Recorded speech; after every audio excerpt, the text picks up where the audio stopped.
passaporte de Lula para o poder foi comprado com a promessa de um combate vigoroso à corrupção. O PT, partido que ostentava nos anos 80 e 90 um discurso moralista, prometia sepultar as práticas políticas que atribuía à direita e ao governo Fernando Henrique Cardoso. Não trairei um só momento a confiança que vocês depositaram no PT. Contra Lula até agora, houve 9 processos de investigação e uma condenação.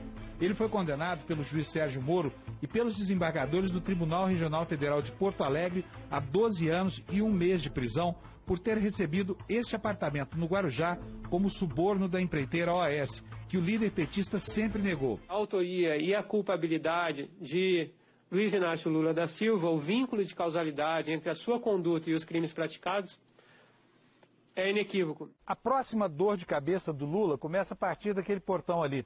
Esse aqui é o famoso sítio de Atibaia, comprado formalmente pelos filhos dos amigos dele, mas, segundo o Ministério Público, mais um mimo que as empreiteiras deram de presente ao ex-presidente da República.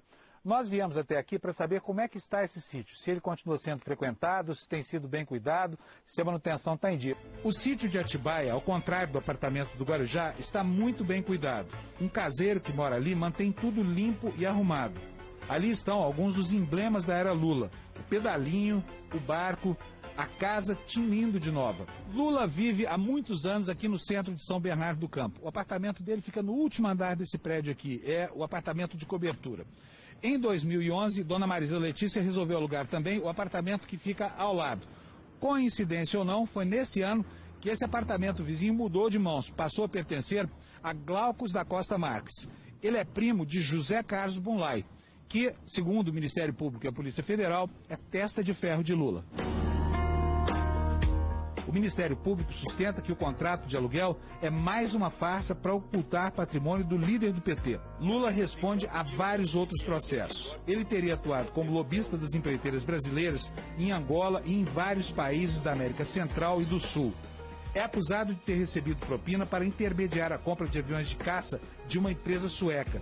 Também de ter recebido vantagens para assinar medidas provisórias em benefício de algumas indústrias automobilísticas. E também de ter recebido da Odebrecht o terreno onde sediaria o Instituto Lula. Mas o ovo da serpente já vinha sendo chocado há muito tempo no ninho do PT.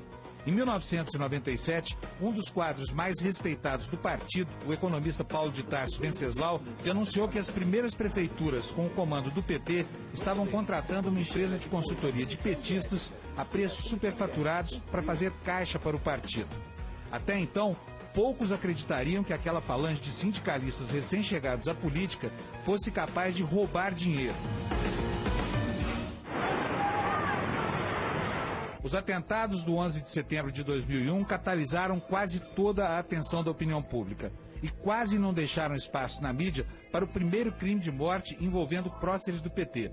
O então prefeito de Campinas, Antônio da Costa Santos, o Toninho do PT, foi assassinado num crime que até hoje é muito mal explicado. E no ano seguinte, tombaria o prefeito de Santo André, Celso Daniel. Ele seria o coordenador da campanha presidencial de Lula. Outro crime cujas causas ainda não estão totalmente esclarecidas. Foi em 2005 que a volúpia por dinheiro para comprar apoio político ganhou suas feições definitivas. Tudo começou com um flagrante brejeiro de corrupção. Um funcionário dos Correios, nomeado por indicação política, recebeu R$3 mil de propina e descreveu, sem saber que estava sendo filmado, como funcionava o esquema de arrecadação de dinheiro do PTB, partido da base aliada do Planalto. Acuado, o presidente do PTB, Roberto Jefferson, passou a atacar o governo. Eu afirmo que Vossa Excelência recebe os repassos. Aqui é tudo medida provisória. Vem tudo imposto. E aí todo mundo... Mensalão!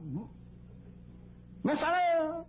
E denunciou o ministro José Dirceu, que, segundo ele, comandava pessoalmente a quadrilha suprapartidária que vendia apoio ao governo. Eu sou chefe de quadrilhas, não virei bandido agora? Como é que é uma coisa dessa, Nanda? Lula venceu a eleição seguinte, impulsionado pelo bom desempenho da economia. Nós fizemos muita pesquisa naquela eleição. Nos grupos de discussão, as pessoas falavam assim, principalmente os mais humildes, falavam assim: não, ele roubou, ele está metido em corrupção, mas pelo menos ele fez. A cúpula do PT caiu inteira nas malhas das investigações do escândalo do Mensalão. 7 anos depois, foram condenados e presos os ex-presidentes do partido, José Dirceu e José Genuíno, o ex-presidente da Câmara, João Paulo Cunha, o ex-tesoureiro Delúbio Soares e o publicitário Marcos Valério. Todos eles caíram calados. Os escândalos se sucediam. Antônio Palocci foi obrigado a se demitir quando surgiram denúncias de que ele chefiara um esquema de corrupção na prefeitura de Ribeirão Preto. Surgiram também os chamados aloprados do PT. E no curso de uma investigação trivial sobre a lavagem de dinheiro de doleiros que operavam em Brasília, apareceram as primeiras pistas que levariam à elucidação do maior escândalo de corrupção da história, o escândalo do Petrolão. Era o esquema do governo federal. E o governo federal apenas ia colocar nos cargos chaves que geravam propinas pessoas vinculadas à sua base aliada, justamente porque eles arregimentavam a base aliada pela concessão de cargos. Um doleiro, vários lobistas e funcionários públicos nomeados por partidos da base aliada desviaram ao menos 6 bilhões de reais da Petrobras. A empresa, que era uma espécie de orgulho nacional, acabou se transformando numa espécie de caixa avançado da corrupção. As denúncias devastaram a equipe do primeiro governo Dilma e colocaram na cadeia outros quadros importantes do PT. Quem fazia a interface com os doleiros e lobistas era o secretário do partido, João Vacari Neto. Todos os demais partidos da base aliada tinham representantes no butim roubado da estatal. Um esquema só, que nós designamos de propinocracia. E as denúncias contra autoridades governamentais não tardaram a aparecer. Entre elas, as de que Lula seria o verdadeiro chefe do esquema. O esquema de lavagem de dinheiro, estruturado para que as propinas chegassem de modo disfarçado às mãos do senhor Luiz Inácio Lula da Silva. A primeira condenação aconteceu em meio a um duelo de titãs envolvendo a defesa de Lula e o Ministério Público.